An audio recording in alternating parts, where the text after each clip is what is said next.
para sa kanyang Ayoko nasasakupan pumunta doon kasi ay naging isang tirano baka- at hindi na nagtagal sa kanyang trono baka dahil may ipis napatalsik kasi. siya.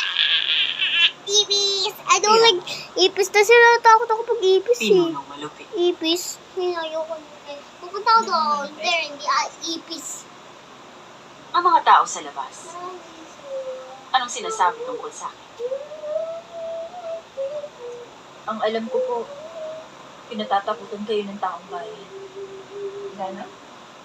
Tingin mo talagang takot sila? Opo. Nakakatakot, Dapat guys! daw pangilan. Nakakatakot! May monster doon! Pero naisip ko iba, kung ang pagbabasingan, yung kay Sadaham na kwento nyo, at yung kay Warang Chilsut na nabasa ko sa Wasada, dapat kayong hangaan.